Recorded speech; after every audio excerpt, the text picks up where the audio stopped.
Jadi bisa dibilang apa ya, kuliah ke Jerman itu banyak jalan, banyak jalan menuju Romanya ke Jerman saya.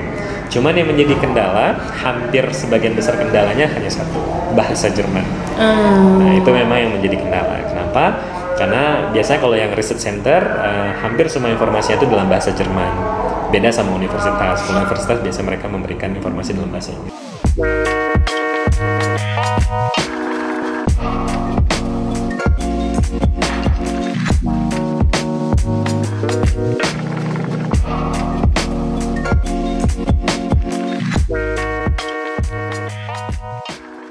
Kalau kita mau ambil non beasiswa yang jalurnya langsung kayak gitu, berarti kita harus punya sertifikat bahasa dulu. Iya, bahkan kalau kita mendapatkan beasiswa DAD, kita juga harus punya sertifikat bahasa. Iya. Karena German Embassy itu pada saat dia mengeluarkan visa apapun, itu dia minimal kita harus punya level A1 dalam bahasa Jerman.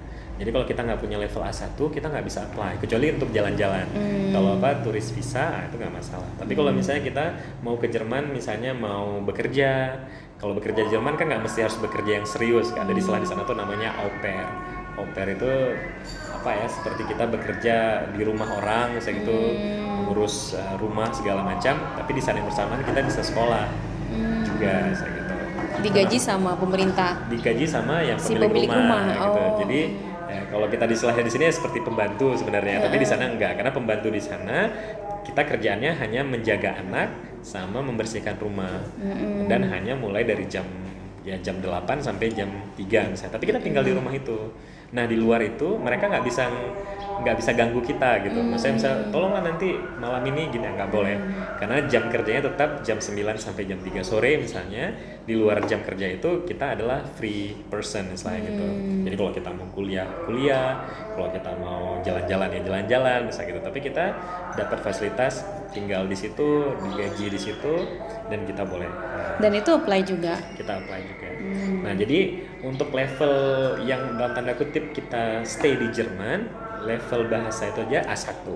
Apalagi kalau kita mau kuliah itu minimal B1. Dan B1 itu untuk yang kita ngambil international program, artinya berbahasa Inggris. Kalau yang mau berbahasa Jerman minimal berarti harus C1. Nah, karena di Jerman atau di Eropa kan levelnya A, B, C, A1, A2, B1, B2, C1 dan C2. Berarti paling level tinggi C2. Ya. Untuk kelas bahasa yang di Jakarta 9 bulan itu Bang di cover beasiswa kan ya? Iya, jadi ini ya menariknya di HAD juga. Mereka tahu bahwa kita memang untuk belajar ke Jerman itu butuh sertifikat bahasa. Jadi memang biaya yang termasuk dalam beasiswa itu sendiri juga adalah biaya untuk pelatihan bahasa. Nah untuk kasus di Aceh pada saat itu kami pelatihan bahasanya di Jerman itu di Goethe Institute itu 9 bulan. Lalu tambah 2 bulan lagi di Jerman. Baru kemudian kita masuk kuliah. Nah, jadi saya sering kasih motivasi tuh sama teman-teman atau adik-adik yang selalu bilang, kenapa sih nggak mau kuliah ke luar negeri gitu kan? Karena mereka bilang, aduh susah bahasa Inggrisnya segala macam. Lalu saya bilang sama mereka, kalian tuh masih baru bahasa Inggris gitu. Sedangkan kami dulu, masa abang-abang kalian ini selain bahasa Inggris, bahasa Jerman gitu. Jadi kita belajar bahasa Jerman itu bukan dari nol tapi dari minus gitu kan. Jadi bayangkan 30-an Aceh dalam satu ruangan. Jadi karena saking nggak bisa ngomong selain bahasa Jerman, akhirnya kami pakai bahasa daerah kan, bahasa Aceh gitu. Jadi sampai ada joke sampai bilang kayaknya kita sebulan atau 2 bulan di sini bahasa Jerman belum tentu bisa, bahasa Aceh kita makin fasih gitu, dengan medok yang segala macam gitu kan. Bahkan dan itu kayaknya benar gitu. Jadi pada saat bulan kedua ada salah satu pengajar kami yang karena selalu mendengar kami ngomong bahasa Aceh, sampai dia udah tahu gitu beberapa bahasa Aceh dasar gitu kan, misalnya apalah gitu, misalnya kayaknya dia nangkep gitu, ini ngomong bahasa Aceh dan segala macam ya. Nah tapi entah kenapa, mungkin karena memang sistem pendidikan bahasa itu memang seharusnya seperti itu. Jadi kita dikatakan kan kalau kita ingin belajar bahasa baru, dengar dulu, nggak usah ngomong dulu, dengar dulu, nanti kita akan terbiasa, baru nanti kita akan belajar untuk mengucapkan. 1-3 bulan mungkin kami nggak bisa ngobrol, nggak bisa ngomong, tapi kami sudah mulai paham apa yang disampaikan dalam bahasa Jerman. Karena familiar dengan kata-katanya tadi. Gitu. Sama kayak orang Aceh itu kan familiar dengan bahasa-bahasa Arab misalnya. Kenapa? Karena kita dari kecil diazankan, diberi ngaji segala macam. Jadi kita familiar dengan bahasa-bahasa Arab gitu. Nah gitu juga, jadi bahasa Jerman ini sebenarnya hanya untuk familiarity aja. Kita akan Itu hampir 3 bulan makan waktu juga. Makan waktu 3 bulan sampai akhirnya kami sudah mulai menerima gitu, pasrah ya sudah, memang sudah seperti ini hidup bisa gitu kan. Dan kita super intensif pada saat itu. Jadi kita belajarnya dari Senin sampai Jumat, dari pagi sampai siang selama 9 bulan. Dan kami mulai dari level maksudnya sertifikat bahasanya A1 sampai ke level C1 di Jakarta. Dan pada saat kita sudah selesai A1, kita sudah punya kesempatan untuk apply visa. Visa. Tapi karena kita mau belajar di Jerman, embassy-nya bilang nggak boleh A1, minimal harus ada B1. Jadi kami belajar lagi, lulus ujian B1, baru kami sudah bisa berkesempatan untuk apply visa, cari LOE dan segala macam. Nah, ada beberapa teman-teman yang ingin mencoba peruntungan belajar dalam bahasa Jerman. Programnya itu ngambil bahasa Jerman. Jadi mereka baru bisa apply visa setelah mendapatkan minimal C1. Gitu. Nah, jadi itu pengalaman yang menarik sih. Maksudnya gini, karena setelah nanti kita pulang, kita bisa mempromosikan diri kita tuh nggak cuma bisa bahasa Inggris saja, tapi kita juga bisa bahasa internasional lain. Karena kan bahasa Jerman ini termasuk bahasa di Eropa sendiri, 3 negara yang menggunakan bahasa Jerman itu kan Jerman, Austria, dengan Switzerland.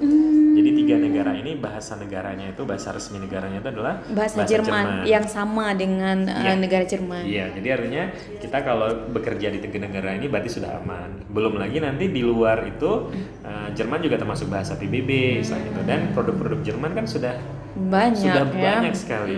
Dan Jerman ini karena mereka tahu bagaimana kultur mereka, tentunya nanti pada saat kita tamat kuliah di Jerman, perusahaan Jerman pasti akan nyari kita gitu. Kenapa? Karena dianggap, wah ini sudah pernah kuliah di Jerman, pasti dia tahu gimana kultur orang Jerman, gimana cara kerja orang Jerman, dan juga bahasa Jerman. Jadi itu juga jadi nilai tambah. Jadi bukan jadikan itu sebagai masalah, tapi jadikan itu sebagai challenging misalnya gitu kan, supaya kita juga punya nilai tambah tadi. Tapi ada yang gagal nggak sih Bang di kelas bahasa itu? Di kelas bahasa ada satu yang saya ingat, dia nggak lulus A1 dan otomatis berarti beasiswanya dibatalkan. Karena kan nggak bisa dapat visa, jadi nggak mungkin lagi diupayakan gitu. Karena tapi itu presentasinya kecil ya. Karena satu hal lagi yang menarik di Jerman, maksudnya ini yang saya alami sendiri ya di Jerman pada saat kuliah S2, hampir tidak pernah saya lihat orang yang di DO di kampus itu karena dalam tanda kutip bodoh. Jadi itu nggak pernah saya lihat. Misalnya kalau misalnya kita tanya kenapa di DO, kalau kata-katanya karena dia bodoh, tuh nggak pernah sama sekali. Tapi kalau misalnya tanya kenapa dia di DO, karena dia malas, itu sering. Karena dia nggak tepat waktu, misalnya itu sering. Satu lagi karena dia curang. Nah, kecurangan akademik di Jerman itu sangat-sangat strict sekali. Jadi kalau kita mungkin di sini masih sempat ngelirik kanan, ngelirik kiri pada saat ujian, atau mungkin ya misalnya plagiarisme misalnya, walaupun plagiarisme kecil segala macam, itu di Jerman sama sekali tak ada maaf ya. Tidak ada maaf. Itu sering sekali orang yang dikeluarkan karena itu. Jadi artinya pada saat seseorang gagal di Jerman, berarti kemungkinan yang membuat dia gagal itu karena dia menyerah. Artinya udah kayaknya memang nggak sanggup. Yang kedua berarti memang dia secara personalitinya attitude-nya, apakah personalitinya mungkin kan ya, malas itu kan personality ya kan, attitude berarti bermasalah di situ. Tapi jarang sekali orang tidak berhasil, misalnya gagal kuliah di Jerman tuh gara-gara misalnya saya kayaknya memang orang bodoh gitu kan, nggak akan bisa apa-apa, itu jarang sekali. Pasti dikasih peluang, kesempatan itu pasti. Ya. Jadi jangan takut nih. Jangan takut, pokoknya pasti insya Allah bisa gitu. Pasti kan? bisa. Pasti bisa. Apalagi udah difasilitasi ya, kelas bahasa difasilitasi. Dan saya yakin kalau misal memang sudah dapat beasiswa, mungkin LOE juga difasilitasi kan. Iya, mereka akan bantu kita untuk mendapatkan LOE, untuk misalnya nanti kita berkomunikasi dengan profesor. Karena gini, biasanya profesor pun pada saat tahu kita sudah mendapatkan beasiswa DAD, berarti mereka sudah menganggap kita itu sudah terpilih gitu. Kenapa? Karena DAD sendiri itu kan konsorsiumnya universitas. Jadi artinya pada saat dia sudah lulus DAD, berarti base dari, maksudnya gini, seleksi universitas itu udah pasti, berarti mereka udah gitu. Nah palingan sekarang hanya tinggal di bahasa misalnya, karena itu kan ada spesifikasi lain dari kedutaan misalnya. Kalian kalau mau lulus harus lewat level bahasa sekian. Sedangkan level bahasa Inggrisnya sudah di seleksi awal ya. Seleksi awal gitu. Artinya kan pada saat kita di awal tuh mereka sudah lihat kemampuan bahasa Inggris, sudah melihat kemampuan akademik. Nah, dari motivation letter mereka sudah tahu kita mau kuliah apa, jadi apa nantinya, mau kontribusi apa untuk daerah dan seterusnya. Itu ada di mana Bang? Di motivation letter. Letternya. Jadi kan motivation letter seperti saya dulu misalnya, saya buat motivation letter saya karena kebetulan 2008 setelah tsunami saya mengatakan saya ingin kembali membangkitkan ekonomi Aceh yang sudah runtuh. Saya fokusnya kepada masyarakat yang kehilangan mata pencaharian. Satu-satunya cara menghidupkan kembali ya mereka harus mulai dengan usaha. Nah sekarang bagaimana mereka mulai usaha kalau tidak ada modal? Berarti kan ada permasalahan lagi dengan financial institution. Nah, jadi itu motivation letter saya. Jadi saya bilang saya ingin belajar bagaimana saya bisa meningkatkan taraf hidup masyarakat dengan mereka meningkatkan entrepreneurship-nya, tapi dengan punya peluang juga untuk financial institution yang misalnya terbatas gitu. Bagaimana sih caranya, dari sisi apa sih harus kita tingkatkan gitu. Berarti harus ada apa yang memang membuat surat kita atau motivation letter kita itu cukup terbaca, cukup menarik ya. Harus ada kontribusi tadi Bang ya. Karena saya yakin dan percaya setiap orang itu pasti dia punya sesuatu nilai yang kita bilang yang unik, yang original, yang bisa dia jual. Terkadang mungkin dia nggak ketemu aja gitu kan. Nah, misalnya seperti saya dulu pas pada saat buat motivation letter juga nggak ngerti harus apa sih yang harus saya buat, misalnya gitu. Maksudnya kan sering juga kita mau jadi apa ke depannya kita belum tahu. Kita nggak dididik dari kecil ya untuk berpikir 5 tahun, 6 tahun. Mau jadi dosen nanti, atau mau jadi pegawai negeri, atau mau jadi entrepreneurship, saya nggak tahu mau jadi apa. Tapi pada saat saya menyusun motivation letter itu kan kita nanti akan berdiskusi dengan sesama teman-teman yang mencari beasiswa mungkin, atau pada saat itu kita banyak NGO di Aceh, bertemu sama teman-teman yang bekerja di NGO, mereka memberikan, Aceh kan gini misalnya gitu, pasti masalahnya ini, kenapa nggak gini. Berarti mulainya dari lihat masalah dulu. Iya, maksudnya bagusnya seperti itu. Kenapa? Karena kan di motivation letter itu nanti yang akan dilihat apa namanya kontribusi kita itu apa setelah kita selesai. Jadi maksudnya kalau kontribusi kita itu nggak jelas, biasanya pemberi beasiswa itu nggak mau ngasih. Karena kalau misalnya kontribusinya saya hanya ingin kuliah di luar negeri saja, titik, bisa gitu. Terus pulang mau jadi apa? Ya kita lihat nanti ya. Jadi untuk apa saya kasih beasiswa gitu kan? Maksudnya ibaratnya satu beasiswa kita itu, kalau dulu pemerintah Aceh bilang satu beasiswa kalian itu bisa kasih bangun rumah duafa tuh sekitar 20 rumah duafa loh gitu kan. Jadi kita harus pintar nih ya mengemasnya bahwa ini nggak worthless gitu. Kita harus bertanggung jawab gara-gara kita ada 20 rumah duafa nggak jadi terbangun misalnya gitu kan. Kita harus kasih sesuatu, harus ada meaningful lah. Kita berangkat, kita kasih kontribusi pada saat pulang itu harus ada sesuatu. Jadi artinya maksudnya gini, kita pulang meskipun nggak radikal yang kita bisa berikan, tapi setidaknya kita ada sesuatu yang incremental. Ya, makanya kenapa memang biasa di motivation letter itu bagusnya kita memang bilang setelah pulang saya ingin menjadi tenaga pengajar, nggak mesti dosen kan, tenaga pengajar. Kenapa? Karena biasanya itu ada multiplier effect. Saya mengajar ke satu orang mengajar ke satu orang lain mengajar satu orang lain, sehingga akhirnya dari satu orang kita akan menjadi eksponensial. Bisa jadi 10 orang, 100 orang dan seterusnya. Nah biasanya pemberi beasiswa tuh suka yang model-model seperti ini. Kenapa? Karena artinya uang yang dikeluarkan untuk membiayai kita itu ada manfaatnya, ada apa istilahnya, ada outcome-nya, ada impact-nya, ada return-nya juga gitu ya. Iya, dari segi ekonomi lihat return-nya nih, 1 rupiah nih keluarkan return-nya berapa, even bentuknya kan bukan bentuk uang lagi, investasinya ya. Iya, jadi kita harus pinter-pinter mungkin motivation letter itu ya mengangkat kontribusi tadi gitu. Betul, ya. Dan saya yakin dan percaya setiap orang itu pasti tahu apa yang sesuatu hal yang unik. Nah, satu hal lagi, mungkin kita selalu berpikir kalau kita buat penelitian atau karena kita harus keluar negeri, kita harus buat sesuatu yang sangat wah gitu, yang marvelous, tremendous. Padahal nggak mesti. Kita bisa mengangkat suatu hal yang sangat sederhana menurut kita, sangat unik, tapi terkadang itu sangat luar biasa bagi orang-orang di luar negeri gitu.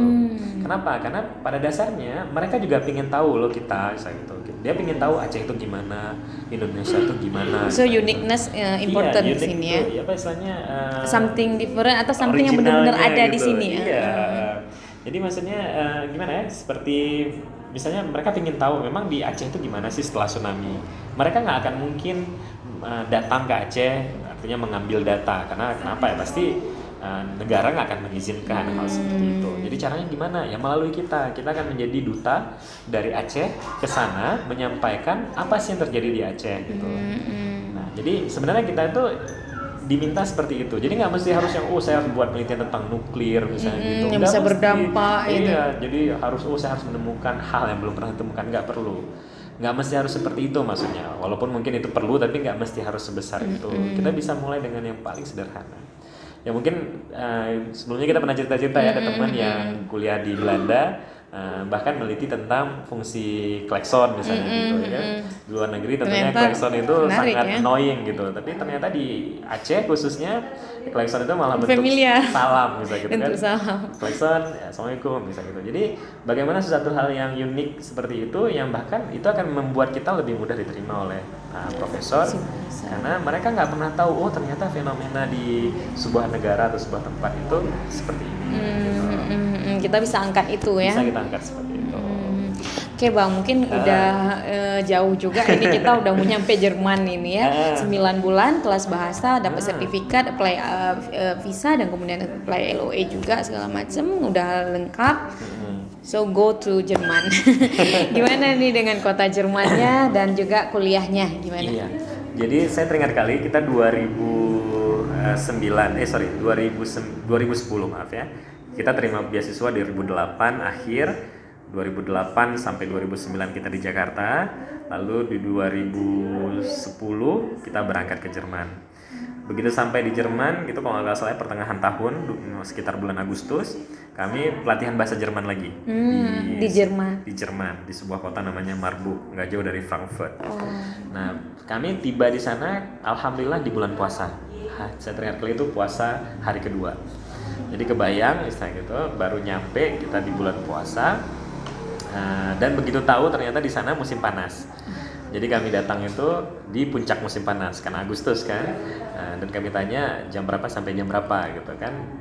Mereka bilang kemungkinan besar ya, karena kan kita kan pakai jadwal print ya, jadi artinya kita nggak ada masjid di sana yang bunyikan sirine atau yang kasih misalnya radio gitu segala macam, nggak ada. Tapi kalau nggak salah saya dengar itu dibilang kita mulai imsak itu jam 2:30 pagi gitu, terus buka puasanya jam 10:30 malam. Subhanallah. Jadi kebayang yang puasa di Aceh 13 jam aja sudah kita gimana gitu kan. Dan lagi nyampe musim kesana, panas lagi ya. Musim panas, dan harus berapa jam ya, berarti sekitar 20 jam 40. ya. 20 jam misalnya gitu. Semua kan jadi ini kan kultur shock nih, artinya wah gimana nih, saya orang Aceh. Kita di Aceh biasanya mayoritasnya Muslim, artinya kalau kita puasa semua pada puasa kan, nggak ada yang makan, nggak ada yang jilat-jilat es krim di depan kita misalnya gitu kan. Nah di sana begitu nyampe karena musim panas, orang pada jilat-jilat es krim gitu kan, tidur terlentang dengan kondisi seperti itulah musim kan. Panasnya musim panasnya saya gitu, orang makan kebab di mana-mana saya gitu kan. Dan berpikir, waduh jam 2:30 gitu. Kita kadang-kadang imsak jam 4 aja masih nggak terbangun, kadang-kadang atau makan terbangun pun masih nggak ini kan. Tapi itulah memang kuasa Allah ya maksudnya ternyata di sana musim panas tapi dia nggak panas. Maksudnya gini, musim panas tapi udaranya dingin. Jadi artinya kita selama 20 jam tuh nggak terasa panas, sedikit pun nggak terasa panas. Bahkan kita nggak berkeringat gitu, beda sama musim panas kita di Aceh. Gitu kan. Tapi jadi untuk kita suhu Bang? Suhunya kan panasnya itu kan karena matahari, tapi kan anginnya tetap angin dingin kan. Makanya kenapa kalau kita lihat kalau orang di luar negeri itu nggak pernah ada yang musim panas itu berteduh di bawah pohon. Kenapa? Karena kalau berteduh di bawah pohon ya dingin lagi gitu kan. Jadi sebenarnya mereka minta sinar matahari itu untuk hangatin badan karena udaranya tetap dingin. Kayak mereka suka tiduran ya. Tiduran terlentang dan segala macam kan. Lalu yang kedua, kita nggak berkeringat. Karena nggak berkeringat, berarti kita nggak keluar cairan di badan. Nggak seperti di Aceh. Kenapa orang di Aceh kalau puasa kita terasa ingin minum aja, haus aja. Lapar mungkin nggak, tapi hausnya ini kita terkadang agak susah. Dehidrasi ya, karena keringat tadi. Karena keringat, panas, kita akhirnya keluar cairan. Tapi kan kalau di sana nggak. kita kalau misalnya musim panas, kalau nggak ngapa-ngapain, baju nggak berkeringat bisa pakai sampai seminggu terkadang kan. Kalau musim dingin memang sampai sebulan pun nggak masalah karena memang nggak berkeringat sama sekali. Jadi mungkin itulah kuasa Allah gitu. Pada saat musim panas kita nggak kepanasan, artinya kita puasanya nyaman. Di lain hal pada saat musim dingin, waktunya kan pendek nih, dari jam 7:30 kita subuh, terus bukanya itu sekitar jam 3 sore. Tapi musim dingin karena udaranya dingin, laparnya itu gila-gila. Oke. Jadi pernah saya saking laparnya di musim dingin itu bisa makan 10 kali sehari. Dan itu makannya kebab, jadi kebayang kebab besar itu kan. Karena sulit makanan lain yang instan yang halal lainnya. Kalau yang makanan halal lain ada sih, karena kan di Eropa ini kan hobinya makan roti, tapi rotinya kan keras, mungkin nggak terbiasa sama kita. Lalu mereka makannya juga keju, juga nggak pas dengan lidah kita. Jadi mau nggak mau kita memang harus masak. Nah kalau masak ya dengan kemampuan yang luar biasa ya kan, namanya juga dewa masak. Dewa kan nggak mungkin suruh masak lagi. Jadi biasa dewa kan nyuruh orang masak gitu kan, nggak mungkin masak sendiri kan. Jadi karena keluar kemampuan dewa masaknya, udah nggak mau masak jadinya kan, akhirnya beli kebab segala macam. Tapi pada saat saya sudah berkeluarga, saya bawa istri ke sana, baru kami mulai masak dan ini. Nah kehidupan di Jerman itu menurut saya nggak semengerikan yang saya bayangkan awalnya. Dengan negaranya yang dengan dulu bekas Nazinya mungkin kan, dengan berpikir wah ini negara mayoritas non Muslim segala macam. Tapi pada saat sampai ke sana, saya malah melihat suatu hal yang kok banyak orang Turki di sini, saya gitu kan, di mana-mana warung kebab dan segala macam.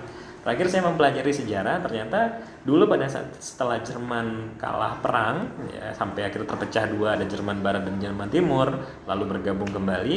Ternyata negara atau sosok yang membantu membangkitkan kembali Jerman itu adalah orang Polandia dan orang Turki. Nah, jadi makanya kalau kita lihat banyak orang-orang bernama belakang Turki atau Polandia di Jerman, kayak Mesut Ozil misalnya dan sebagainya. Mereka dapat posisi juga di sana. Dapat. Jadi sebagian besar memang mereka pedagang misalnya. Jadi ibaratnya mungkin orang Tionghoa di Indonesia, orang Turki itu seperti itu. Tapi ada sebagian yang juga sudah masuk ke pemerintahan, ke parlemen dan lain sebagainya. Jadi artinya apa? Pada saat kita ke sana, mereka nggak asing sama seseorang yang beragama Islam, menggunakan jilbab. Terus mereka juga punya masjid dan segala macam, walaupun mungkin bentuk masjidnya nggak sama seperti masjid. Ukurannya juga nggak sebesar masjidnya. Jadi artinya itu makin membuat saya, ternyata nggak sebagaimana yang mengerikan. Begitu juga dengan Nazi dan segala macam. Bahkan pemerintah Jerman menganggap bahwa Nazi itu adalah sejarah kelam mereka yang mereka ingin lupakan sebenarnya, walaupun masih ada beberapa fanatisme yang tersisa, misalnya yang menganggap bahwa mereka adalah bangsa lebih, bangsa Arya yang punya kelebihan. Dan mereka pride dengan itu ya. Mereka sangat pride sekali dengan hal itu. Tapi itu kan hanya segelintir orang misalnya gitu. Dan tetap saja law enforcement mereka sangat kuat. Pada saat kita diganggu ya pasti orang hukum, penegak hukum itu akan terus. Even kita foreigner ya. Meskipun kita ini, karena pada saat kita mendapatkan Aufenthaltserlaubnis, izin tinggal, kita mendapatkan semua fasilitas yang sama seperti warga negara Jerman. Yang berbeda hanya kita nggak boleh melakukan pemilihan presiden. Tapi akses lain, kesehatan, pendidikan lain. Semua sama.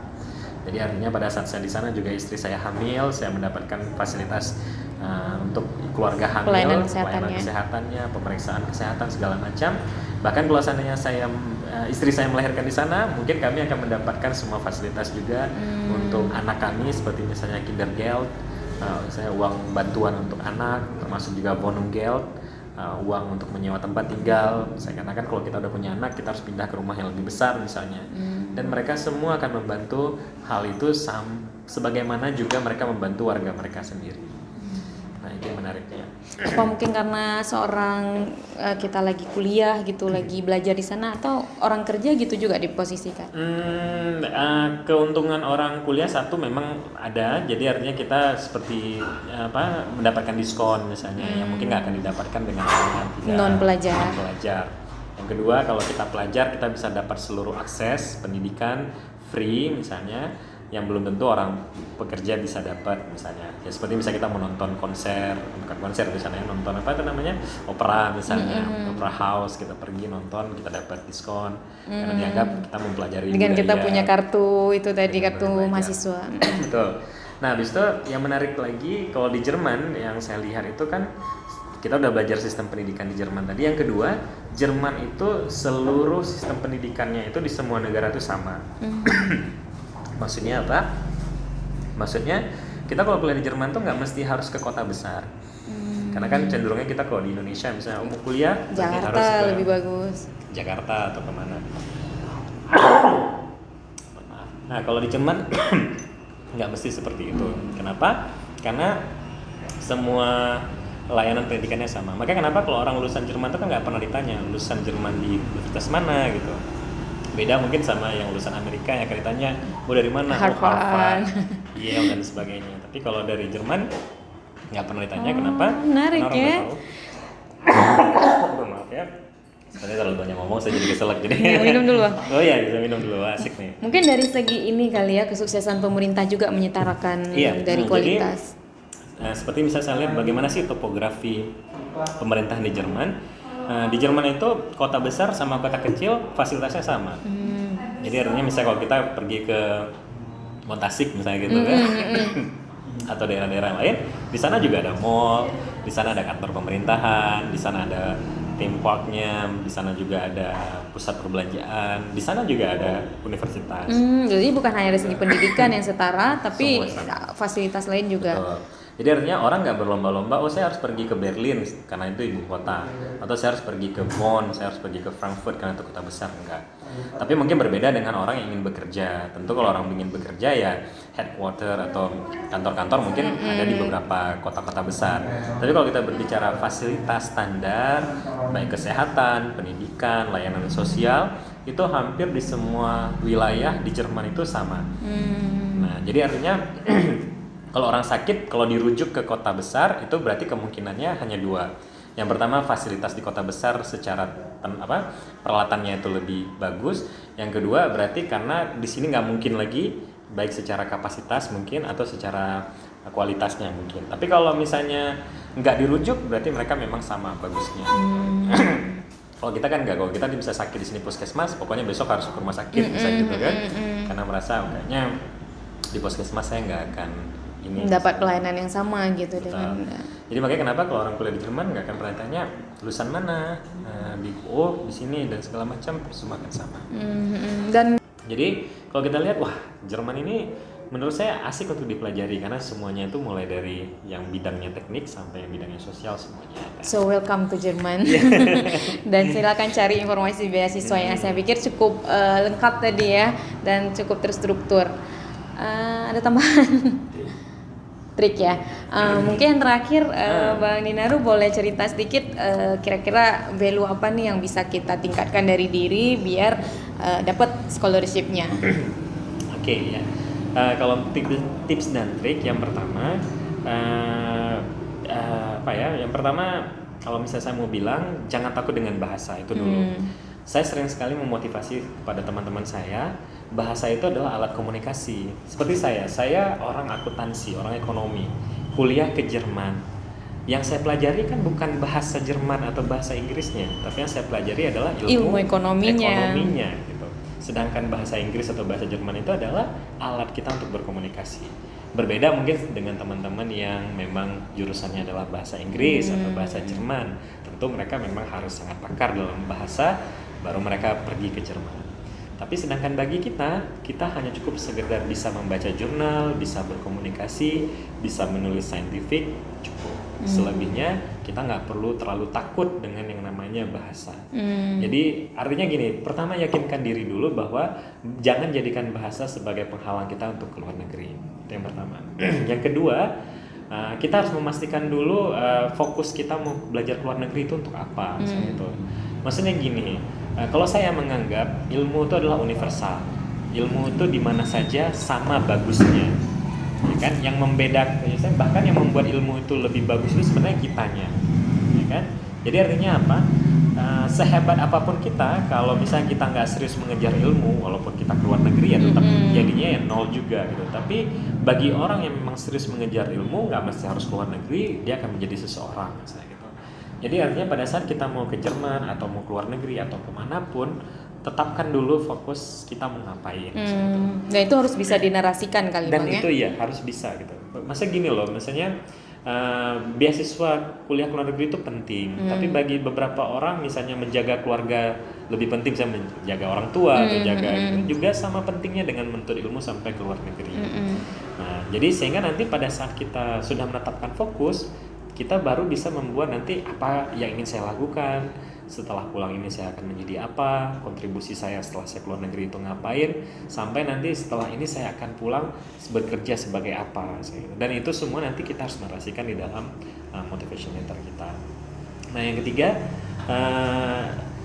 culture shock itu pasti ada, tapi jangan sampai kita menjadi terseret dengan kultur yang ada di sana. Itu yang paling sering terjadi juga. Begitu kita pergi ke Jerman, tiba-tiba begitu pulang sudah Jerman dia dengan orang Jerman misalnya gitu kan, sudah kehilangan identitas ya. Iya betul. Jadi sudah bule dia dengan orang bule terkadang kan. Nah itu yang sangat bahaya sekali. Maka artinya pada saat sebelum kita berangkat, yakinkan bahwa kita punya fondasi yang kuat dulu sebelum berangkat ke sana. Itu kalau kita berbicara dari sisi prepare pribadi kita. Tapi kalau kita berbicara dari sisi administratifnya, meskipun kita bilang bahasa itu tidak penting, tapi tetap itu menjadi apa istilahnya? Fondasi untuk mereka bisa melihat kita. Jadi memang IELTS atau TOEFL itu lebih bagus memang dari sekarang kita persiapkan. Untuk Jerman karena dia bukan negara yang berbahasa bahasa Inggris, TOEFL 6 itu biasa sudah bisa diterima di universitas. Jadi nggak mesti harus sampai 7,5 dan sebagainya. Lalu yang kedua, pastikan kita bisa mendapatkan profesor, baik dia untuk S2 maupun yang untuk S3. Kenapa? Karena profesor itu akan membantu sekali untuk memuluskan kita dalam mendapatkan beasiswa. Pada saat kita sudah mendapatkan profesor, berarti dianggap kita sudah serius. Ya, jadi artinya pada saat kita apply beasiswa, kita sudah ada profesor, kita sudah ada riset proposal, maka pemberi beasiswa mengatakan kita sudah serius untuk menempuh pendidikan. Berarti well planning lah ya. Sudah well plan saya gitu. Jadi nggak cuman cuma apply aja, nanti kalau nggak lulus ya sudah. Kalau lulus nanti kita pikir mau ngapain, misalnya seperti itu, enggak kan? Nah, habis itu berikutnya pastikan juga bahwa kita harus istilahnya beradaptasi betul, tapi jangan juga melupakan identitas kita. Misalnya seperti ini. Saya melihat di Jerman itu ada beberapa hal itu yang bagus memang untuk diri kita, seperti misalnya mereka sangat tepat waktu misalnya. Ambil itu misalnya gitu. Karena memang setiap budaya itu pasti ada kelebihan, ada kekurangan. Enggak semua, maksudnya bukan berarti bahwa yang di luar negeri itu baik semua atau yang di luar negeri itu buruk semua, enggak. Tapi ada sesuatu yang baik kita ambil, yang enggak baik kita buang. Seperti misalnya tepat waktu, tidak bertele-tele, misalnya itu to the point. Nah, itu mungkin beberapa hal yang bisa kita ambil dari budaya di Jerman atau negara lain. Betul. Nah, yang kedua, prepare 1 tahun sebelumnya. Jadi jangan misalnya, wah ini pembukanya Oktober, September baru mempersiapkan, nggak akan mungkin. Dan juga harus kita bisa planning kapan kita mau berangkat, karena yang namanya beasiswa itu kalau kita apply 2020, berangkatnya pasti 2021. Nggak akan mungkin kita bisa berangkat di tahun yang sama. Jadi artinya misalnya kita sudah berencana saya 2021 atau 2022 akan berangkat, berarti dari sekarang sudah well prepare, sudah mempersiapkan semuanya. Kenapa? Karena jangan sampai nanti misalnya gini, wah ini saya 2022 harus berangkat, 2021 nikah. Akhirnya berubah nanti kan, berubah rencana dan segala macam. Kenapa? Karena itu tadi, mengejar pendidikan itu penting. Tapi pada saat kita punya prioritas lain juga sama pentingnya, maka kita harus menimbang-nimbang mana yang lebih kita harus dahulukan. Mungkin itu beberapa tips dan triknya ya. Tapi akhirnya mungkin terlihat juga oleh si pemberi beasiswa, baik wawancara atau yang melihat dokumen kita, bahwa kita punya fokus gitu. Betul, bahwa kita punya perencanaan yang baik dan itu segala macamnya ya. Dan semakin kita punya banyak kegiatan selama kita kuliah, makin bagus. Karena artinya kita punya kemampuan untuk bisa well organized mungkin well organized. Bisa kita artinya bisa bekerja dengan banyak orang. Kita kita tuh nggak cuma hanya memikirkan diri kita sendiri misalnya. Dan biasa pemberi beasiswa itu paling senang dengan seseorang yang punya sisi sosial, punya sisi sosial, punya aktivitas di luar aktivitas kampus. Karena itu menandakan berarti dia nggak selfish istilahnya, nggak egois hanya untuk saya mau kuliah dapat S2 saya pintar sendiri, enggak. Tapi saya nanti suatu saat pasti akan berbagi kepada orang lain kepada masyarakat. Oke, terima kasih banyak Bang Sama-sama. Dinaru waktunya dan kesempatannya dan buat semuanya. Semoga ini cukup memberi referensi buat yang mau kuliah di Jerman atau bahkan mau nge-apply tahun ini. Siap-siap ya untuk berkasnya Oktober ya Bang? Ya, Oktober biasa deadline-nya. Oke. Oktober siap-siap kita bisa daftar semuanya. Thank you semua. See you.